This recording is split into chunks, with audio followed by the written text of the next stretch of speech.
Good afternoon, everybody, and welcome to, as they said, the network room for what is going to be a very interesting conversation around the role of fintechs as it relates to financial inclusion. And first, I'd like to thank my esteemed panel for agreeing to be part of this conversation. The brief was quite interesting to say we're going to have a conversation unusual. And I must say, in leading up to today and the various discussions we've had, the panel is very eager to have a conversation unusual. I start by saying, in the last 2 days, we have heard quite a lot around inclusive payment ecosystems in the various panels that we've all been part of. And very topical to that is the role of technology and even fintechs within the payments ecosystem.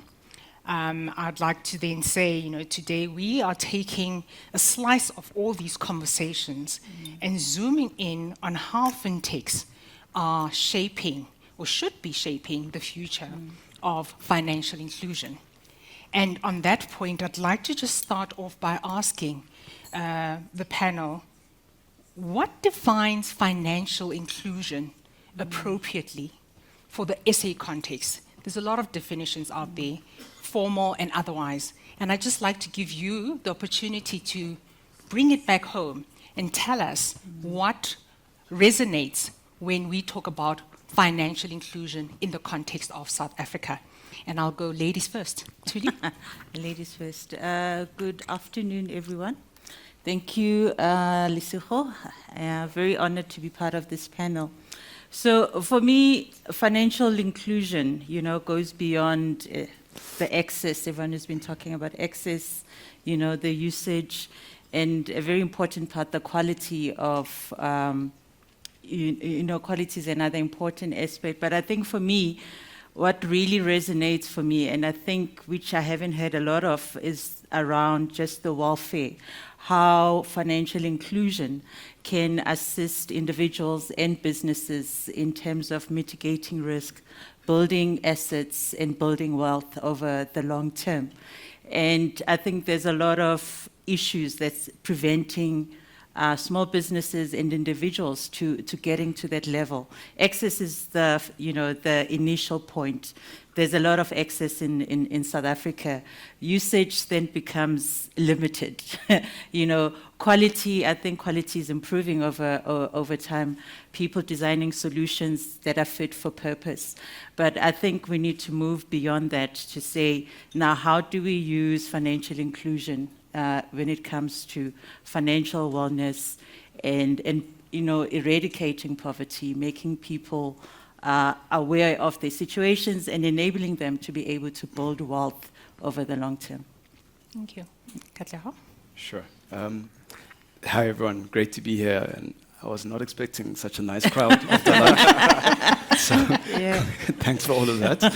But just to build on what she's saying, she's spot on. A lot of the orientation around financial inclusion has been around access. That has been the topic. And it's like, do you have a bank account? Do you have access to a SASSA card? This basic type of stuff. I think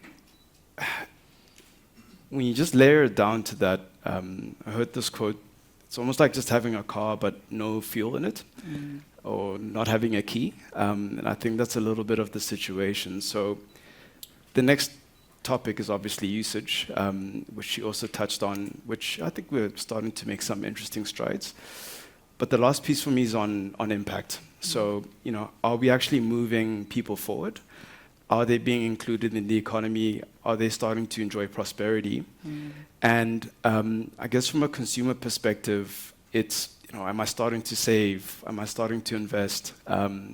Versus, let's say, being in a position where what's happening now in the country, this crazy online gambling crisis that's happening under the table, that's now being sort of the next layer on top of people having a bank account, right? And that's not what we want.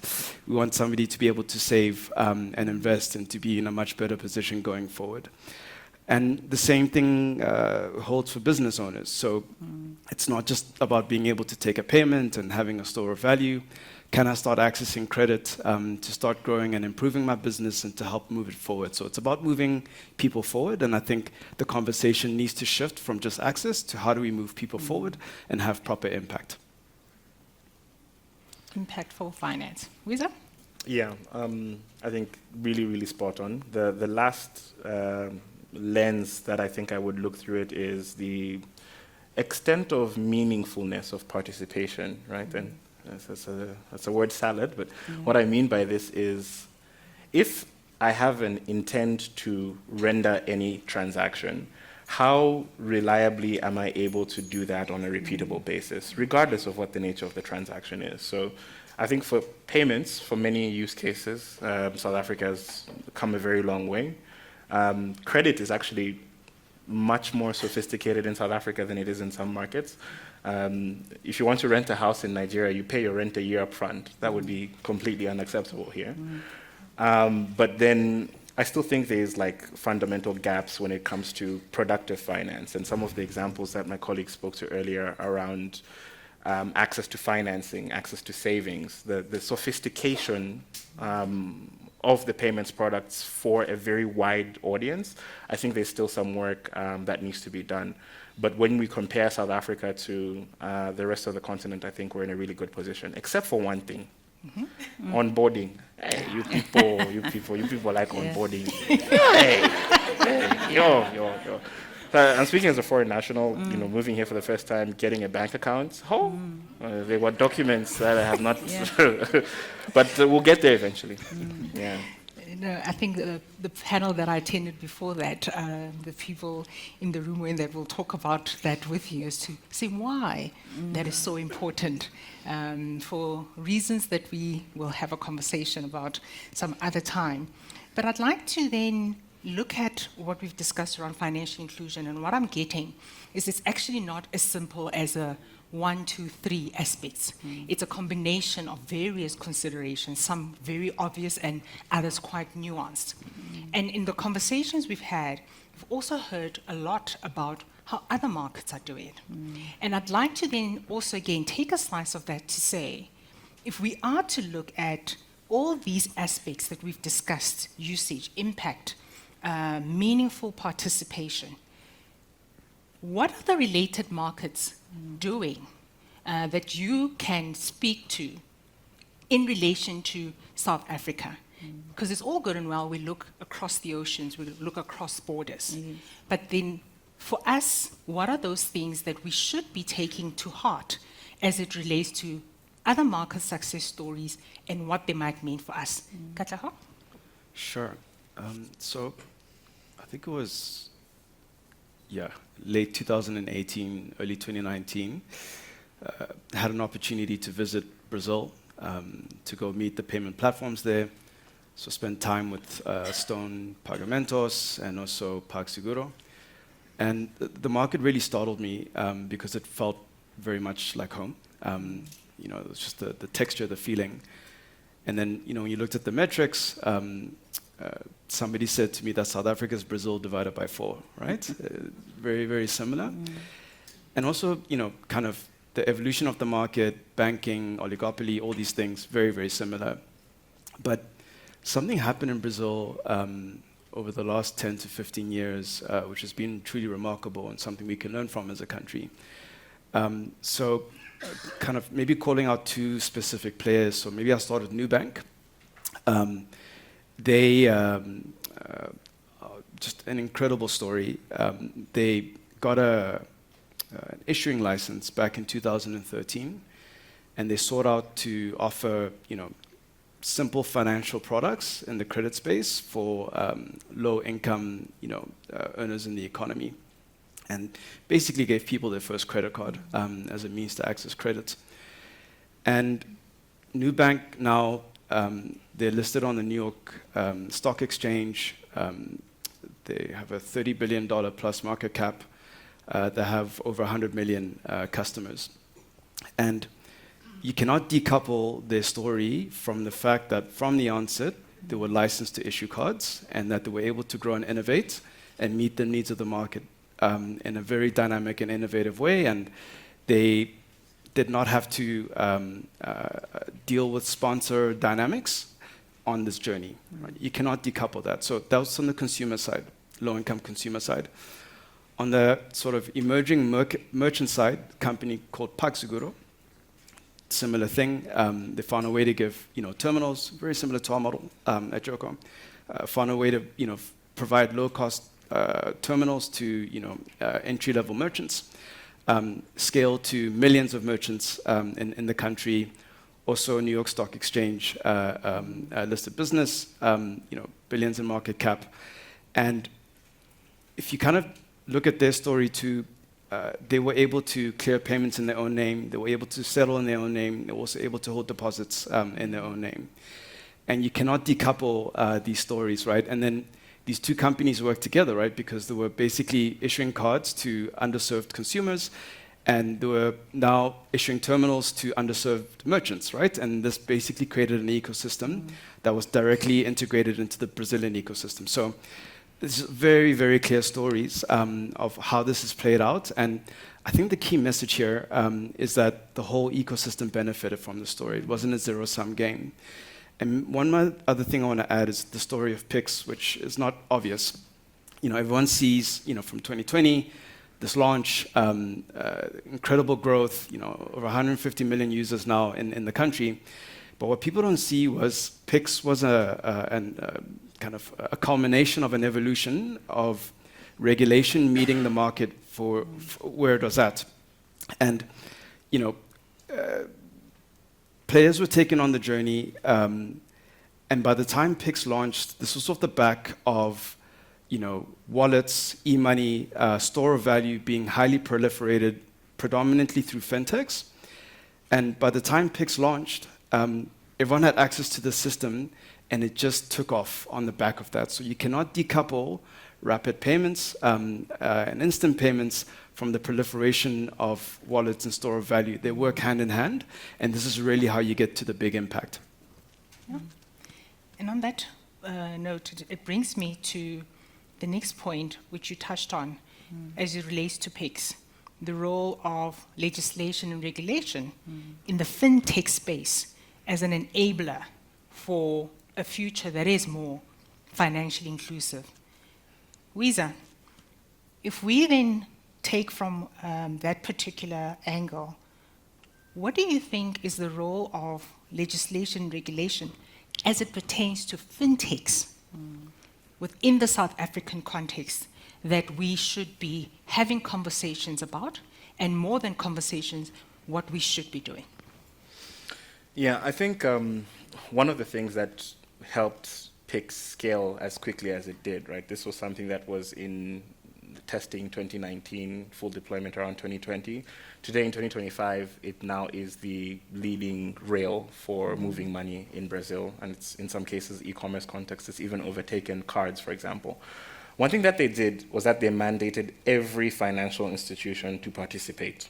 Okay, so they say all of you must come in and have a unified, singular experience.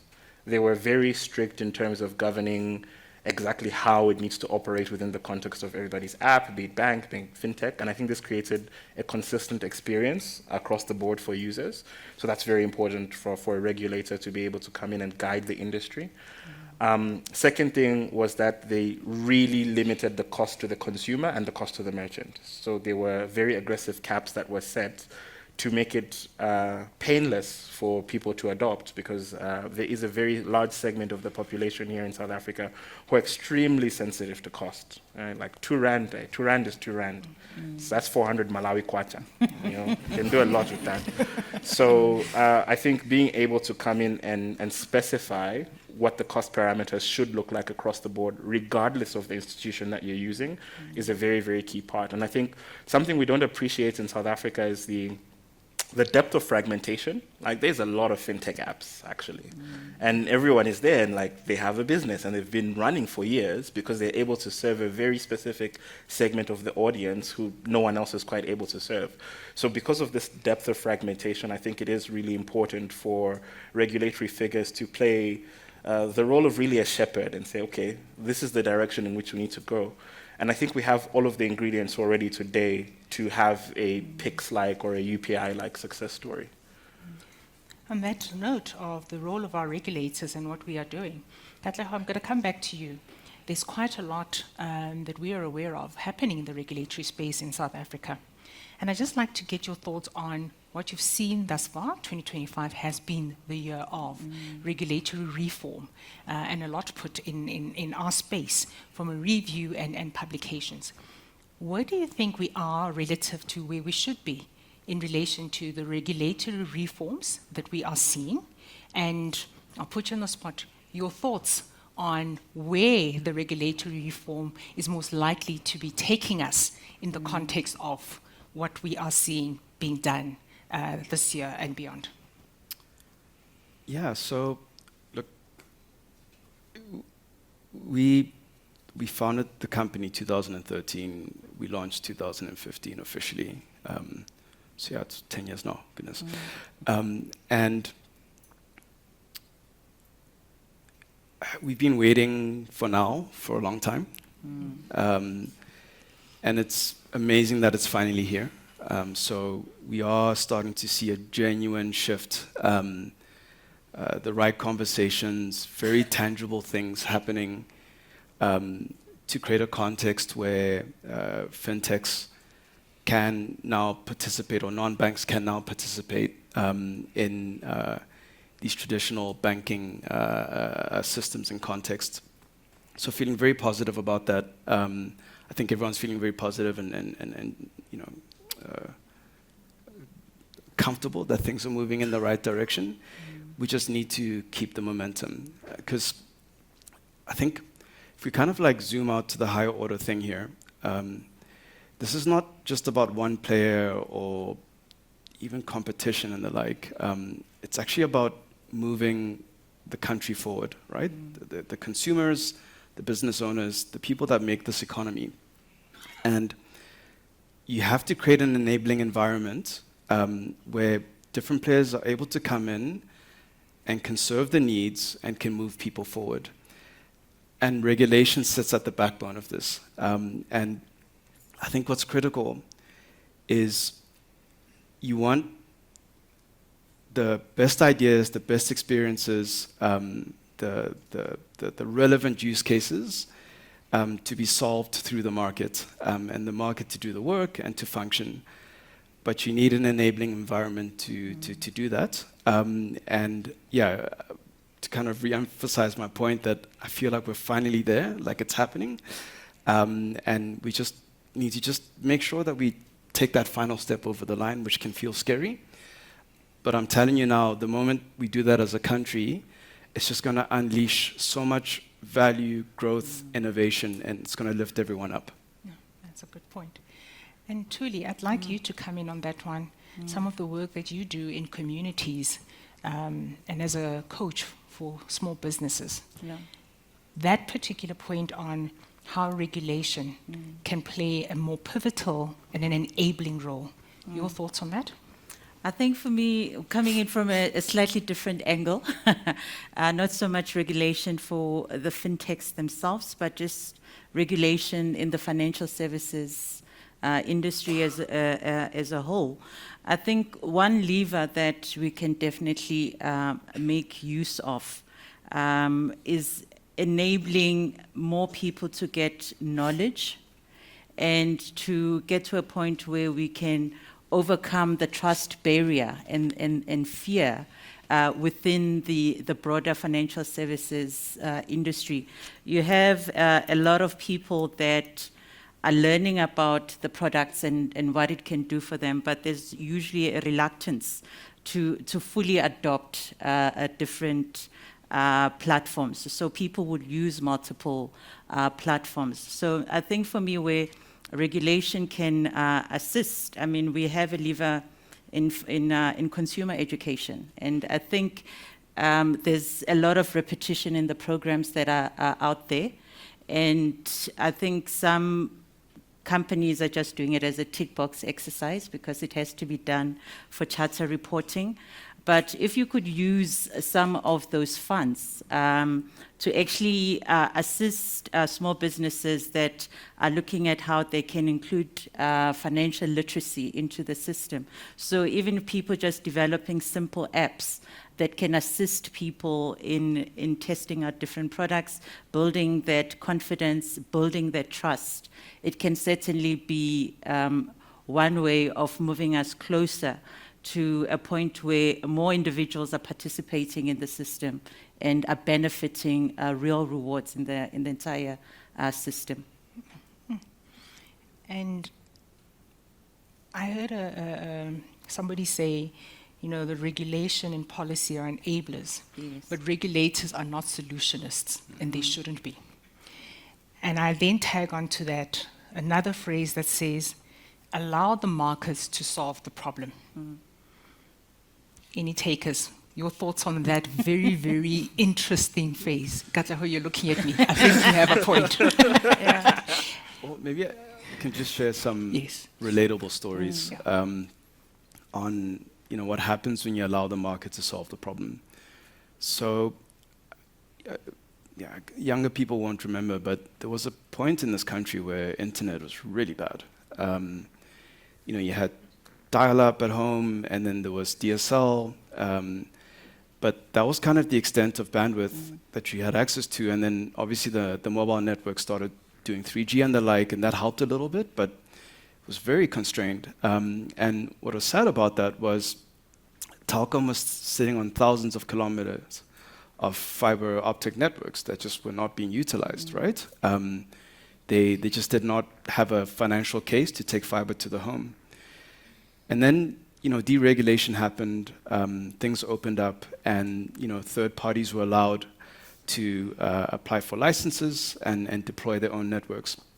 And Vumatel ran a pilot in Parktown North, proved a case for fiber to the home, and almost overnight, like an industry was born. And almost within a decade, who's complaining about getting internet to their homes, right? So it was like a proper crisis. Things opened up, the private market was allowed to enter, validate, and then they proved something, and it just catalyzed a whole space where it's not even a problem for us people in this room anymore, which is remarkable. Same thing goes for power. When some deregulation happened, some opening up happening, you had proliferation of independent power producers, and also the ability to produce power in your own home, right? That just became completely normalized. Within 24 months, the incentives were there, and all of a sudden, this really started to make a bit of a dent on the power crisis. So these are just two very tangible examples of what happens when you open up, you allow the market to solve the problem in a safe way, and you just allow the economic engine to function. Allow the market to solve the problem and demonstrating effectiveness. Yeah. Visa, I know you also have a few of nuggets to share with us as it relates to that particular experience. I think one thing that is really important to also not overlook is, to some extent, I feel like South Africa might be a victim of its own success with regards to the financial services industry. There are institutions in this country that have been around for like over 100 years.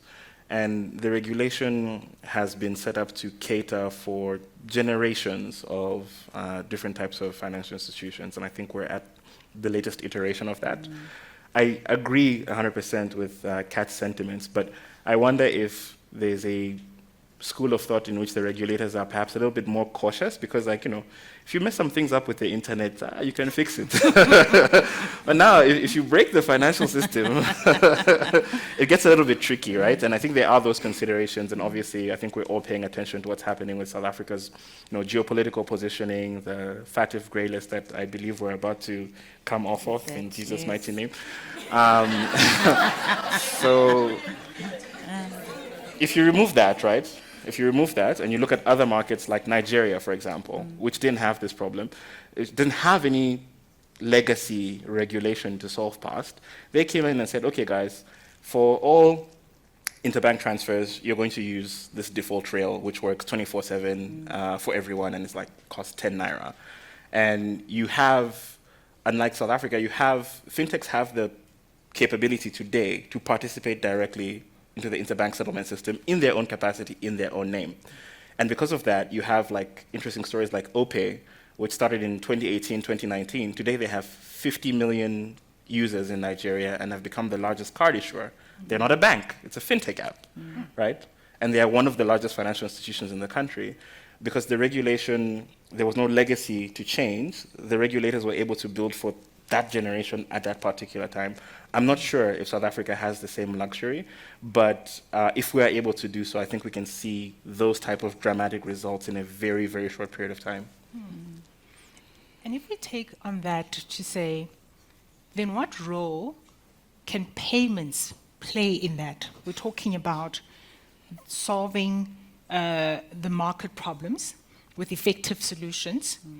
But I have a question that also resonates with some of the questions I'm receiving from the audience to say, can payments data play a role in new approaches that would be enabling to financial inclusion?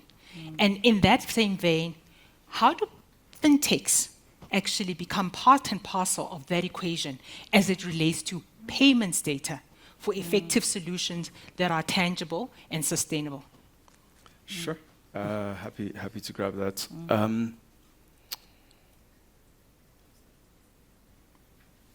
Payments data, financial data, is just an incredible cornered resource, and its power hasn't been fully unleashed yet. I think, just speaking from the context of our company and what we've seen, 80% of the customers we signed up on the platform were taking their first card payments through us. And I guess we got folks out of cash and pen and paper and into digital. And you could literally see the difference between kind of being invisible and having no records and not existing except physically where you are, to now all of a sudden having financial records that are structured, that are traceable, that are verifiable. And all of a sudden the business just begins to exist. And then off the back of that, you can now start doing scoring and allocating working capital to a business in a very safe way based on a point-in-time picture of that business that's just refreshing constantly all the time, right? It's not an annual financial statement. It's not something that's lagging. It's like, this is what's going on in this business. And so it's really, really rich information. And now, so you've taken a business that did not exist to existing, to having records, and now they're able to basically collateralize their financial data and start getting access to capital. And then in addition to that, insights into their business, their cash flow, what's selling, et cetera, et cetera. So this is really fundamental to the inclusion story. And I guess something that's really stayed with me as I was trying to really pull this together is financial data is now the new collateral. It really, really is. So, and that's so powerful, right? Imagine you had no form of collateral before, but the fact that you're trading has now becomes collateral.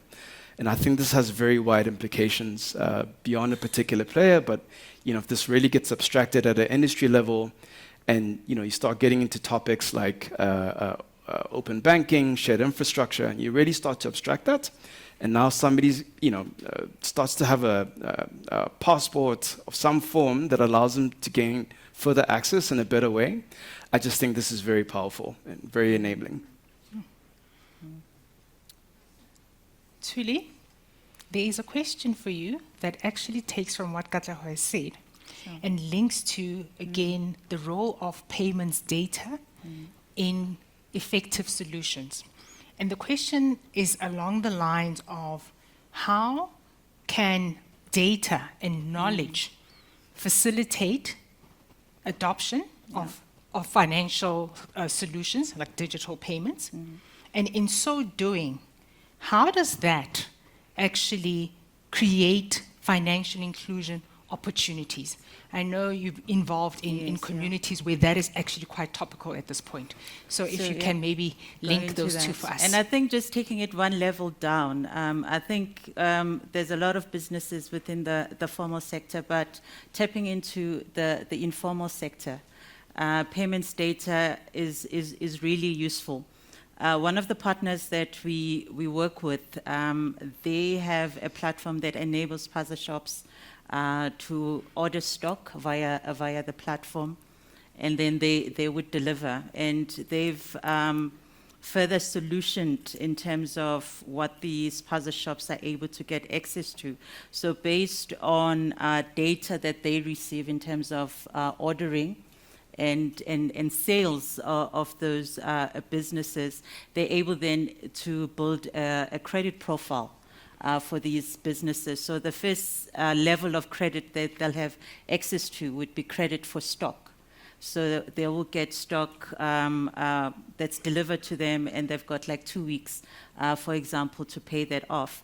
And then once they've paid that off successfully, they're then able to start increasing the limits that they're able to have access to. And then over time, after you have that credit profile, you're then able to take that data and be able to show it to financial institutions to say, here's a small business that's trading in such a way. They've actually consistently been able to service their debt. They are kind of ripe to get a further credit into the business.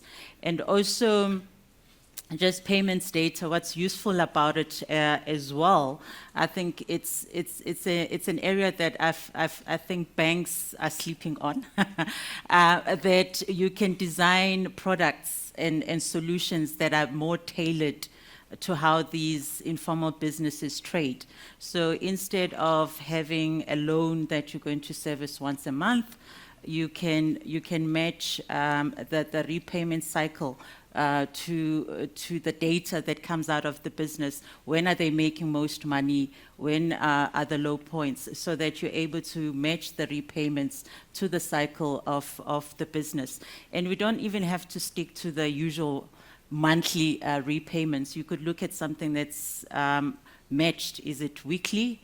Is it bi-monthly, or something like that? As long as, obviously, you use the data to mitigate the risk. So you've got enough data to support the knowledge in terms of you are comfortable of the behavior and the patterns within that business. So you should design products and tailor them to that. So it's one way of mitigating risk, and it's also another way of including people into the financial system, allowing them to have access to credit where they've not been able to access credit in order to build their businesses.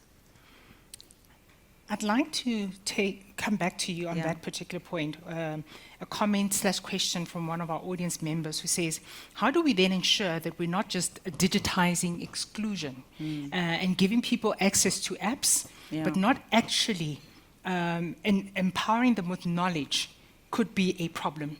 And so on those very, very pertinent, practical, solution-oriented thoughts, Yes, yeah. what would then be the role of knowledge and education? And how do we actually not do what the questions say, not just digitize exclusion? I think I'll use one quick example. A couple of years ago, I worked with this business that manufactures gates and burglar gates and all of that. And when I was working with them, my aim for the assignment was to help them to save money. And so looked at their banking statements, their financial statements, and one of the things that struck me was that they were paying close to 75,000 per annum on interest, which seemed extremely high. So, I had to dig deeper to try and figure out what's happening in the business. And one of the things that I found was the fact that they were using the business credit card to buy equipment.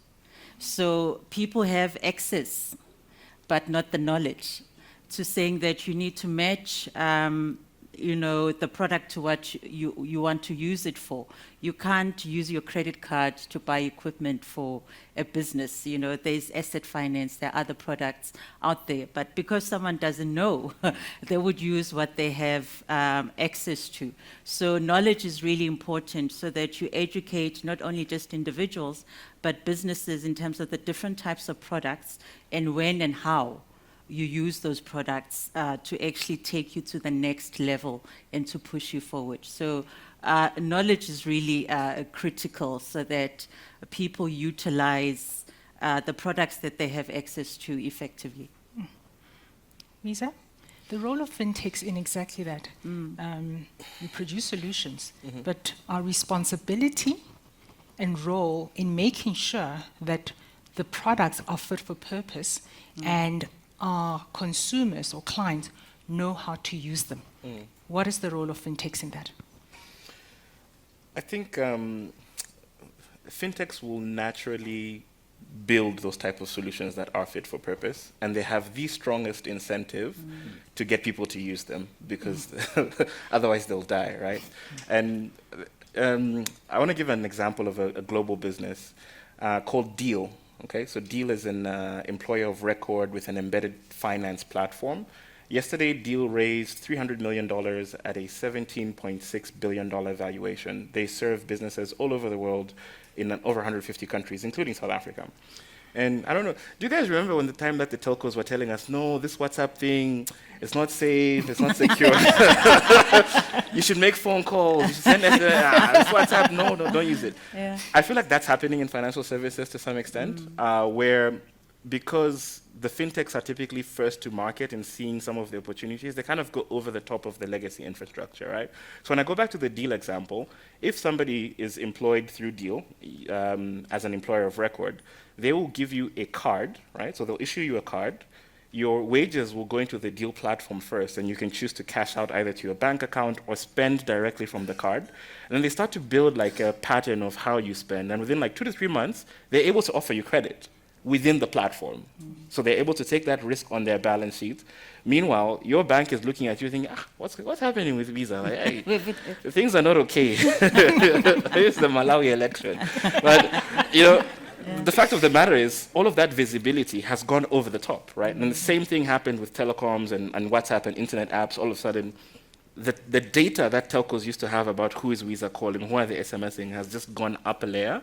And I think that's like a very strong example of a fintech building a fit-for-purpose solution, ensuring that the customer knows how to use it, and scaling it because they have no other choice. And I think very soon you're going to see the industry respond to that, and traditional businesses build competing solutions as a result. Brings me to my last point and theme on this one.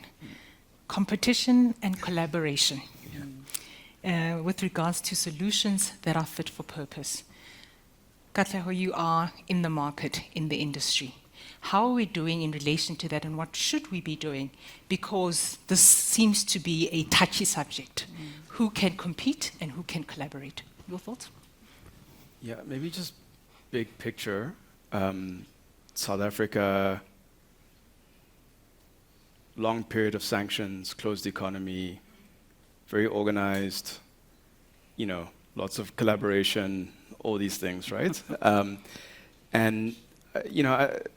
It's just something in our business culture, right?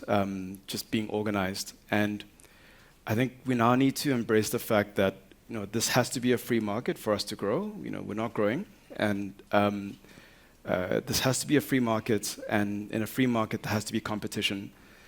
Competition is good for everyone. It improves companies. It's better for consumers. It's just better for everyone. It just sharpens everyone up. And to this extent, I think when you think of fintechs and traditional institutions, they will always coexist within the market. The point is that it doesn't have to be a zero-sum game.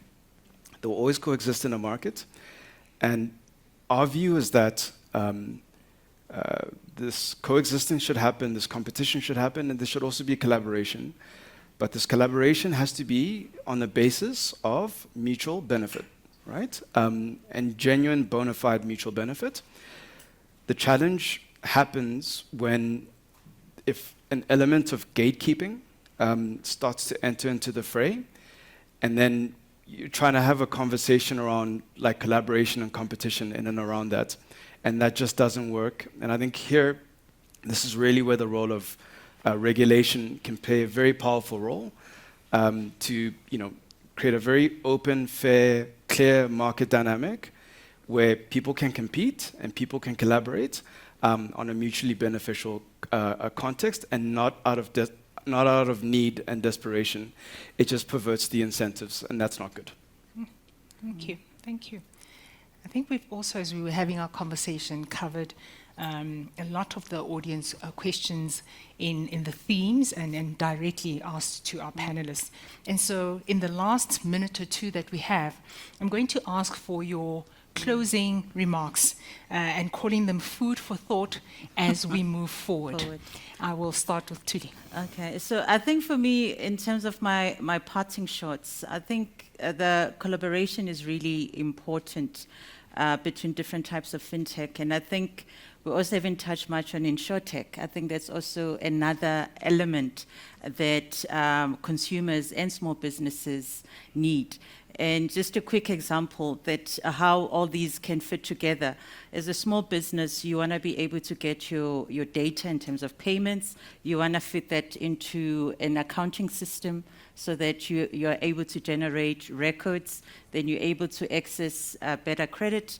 Then you also want to have insurance to make sure that your business is safeguarded and your assets are safeguarded. And if you could have that happening seamlessly, as a small business, it's a win-win for everyone. And if you're collaborating, you're able to make adoption a little bit easier to say, we as Yoco will work with these companies. And so if you have a Yoco device, you'll have access to these other services. So I think collaboration should be, in a sense, having the consumer in mind in terms of how does all this collaboration benefit and solution, for the consumer. Katleho? Cool. Just very quickly, it's all about incentives, right? So the financial inclusion, bringing people in, having the impact, it's driven by incentives, and fintechs are just naturally incentivized to solve these problems using digital, new means, and just out of the box thinking. And to this sense, you cannot decouple financial inclusion from fintechs. It's just part of the story. We all benefit from financial inclusion, and therefore it's really important that this evolutionary path we are as a market to drive inclusion at an institution level with the fintechs is very important. It all just goes hand in hand. Wiza, you get the mic drop moment. Have to agree with both of my colleagues. I think one really important point is let's define clear standards for interoperability. There's like way too many options on how to pay in this country, and like I'm just trying to pay my car guy, That's a very, very big part of it. And I can't agree more with the point on incentive structures. This is ultimately the key. So let's build a bigger pie together. I think that's the message I'd like to send. I'm picking up in closing. Collaboration, integrated solutions. Incentives are important, and incentivizing the right actions. And let's standardize and be consistent in what we do. And on that note, I'd like to say thank you to my panel for a very engaging conversation. Thank you to the audience for your questions and comments. And let's take the food for thought forward as we go back into our day-to-day lives and solve for these very important questions that we have as the financial and payments industry of South Africa. I thank you. Thank you, Madam MC. Thank you. Thanks a lot. That was very nice.